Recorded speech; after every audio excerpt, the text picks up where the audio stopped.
भगवान शिव के हाथ में दिखाई देने वाला छोटा सा डमरू आखिर इतना विशेष क्यों माना जाता है? क्या आपने कभी सोचा है कि महादेव, जो स्वयं आदि योगी हैं, अपने हाथ में डमरू ही क्यों धारण करते हैं? सनातन परंपरा में डमरू को केवल एक वाद्य यंत्र नहीं, बल्कि नाद, ऊर्जा, सृजन और परिवर्तन का प्रतीक माना गया है। लेकिन इसके पीछे छिपी कहानी और भी अद्भुत है। डमरू का आकार भी अपने आप में बहुत खास है। बीच से संकरा और दोनों ओर से चौड़ा। इसे आध्यात्मिक रूप से सृष्टि के विभिन्न पक्षों और उनके बीच मौजूद संतुलन से जोड़ा जाता है। जब डमरू की दोनों तरफ की थाप पड़ती है, तो एक लय उत्पन्न होती है। और यही लय हमें याद दिलाती है कि इस संसार में कुछ भी हमेशा एक जैसा नहीं रहता। हर चीज बदलती है। हर पल नई शुरुआत होती है। शिव के डमरू को नाद का प्रतीक माना जाता है। भारतीय आध्यात्मिक परंपरा में नाद को अत्यंत महत्वपूर्ण स्थान दिया गया है। नाद यानी वह कंपन जिससे ध्वनि की अनुभूति होती है। इसी कारण महादेव के डमरू को देखकर एक गहरा आध्यात्मिक विचार सामने आता है। सृष्टि में हर चीज किसी न किसी कंपन और गति से जुड़ी हुई है। शिव का डमरू इसी ब्रह्मांडीय लय का प्रतीक माना जाता है। जब महादेव नटराज रूप में तांडव करते हैं, तब उनके हाथ में डमरू दिखाई देता है। एक ओर नृत्य की गति और दूसरी ओर डमरू की लय। शिव का तांडव केवल विनाश की कल्पना तक सीमित नहीं है। इसे सृजन, परिवर्तन और ब्रह्मांडीय गति के प्रतीक के रूप में भी समझा जाता है। डमरू मानो उस नृत्य को लय प्रदान करता है। जैसे महादेव कह रहे हों, परिवर्तन ही संसार का नियम है। डमरू से जुड़ी एक प्रसिद्ध परंपरा संस्कृत व्याकरण से भी संबंधित है। मान्यता है कि महर्षि पाणिनि को भगवान शिव से जुड़े 14 ध्वनि सूत्र प्राप्त हुए, जिनके महेश्वर सूत्र कहा जाता है।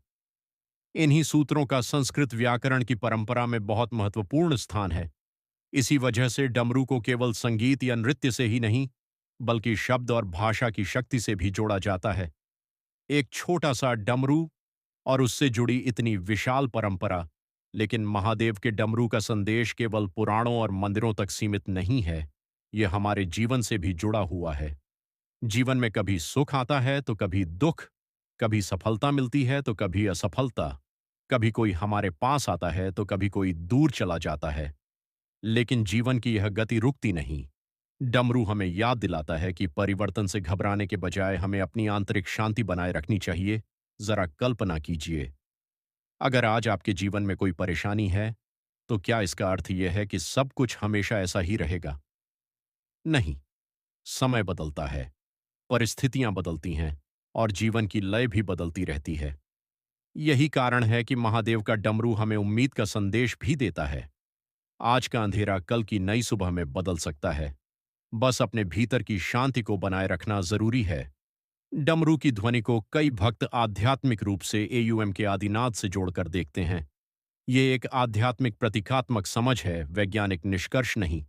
लेकिन इसका संदेश बेहद सुंदर है। ध्वनि से कंपन, कंपन से ऊर्जा और ऊर्जा से सृष्टि की कल्पना। शायद इसी वजह से महादेव का छोटा सा डमरू इतना गहरा अर्थ अपने भीतर समेटे हुए है। तो अगली बार जब आपको महादेव के हाथ में डमरू दिखाई दे, उसे केवल एक छोटा सा वाद्य यंत्र मत समझिए। उसे याद कीजिए, नाद का प्रतीक, ऊर्जा का प्रतीक, सृजन और परिवर्तन का प्रतीक। डमरू की लय हमें यह संदेश देती है कि जीवन में सुख और दुख दोनों आएंगे, लेकिन हमें अपनी आंतरिक लय नहीं खोनी चाहिए। महादेव का डमरू छोटा जरूर है, लेकिन उसका संदेश बहुत बड़ा है। जीवन बदलता रहेगा, परिस्थितियां बदलती रहेंगी, लेकिन अगर मन में शिव का स्मरण और विश्वास बना रहे तो कठिन रास्ते पर भी उम्मीद की रोशनी बनी रहती है। अगर आप भी महादेव के भक्त हैं तो कमेंट में लिखिए एयूएम नमः शिवाय। वीडियो पसंद आए तो लाइक करें और ऐसे ही अद्भुत शिव रहस्यों के लिए चैनल को सब्सक्राइब करें। हर हर महादेव।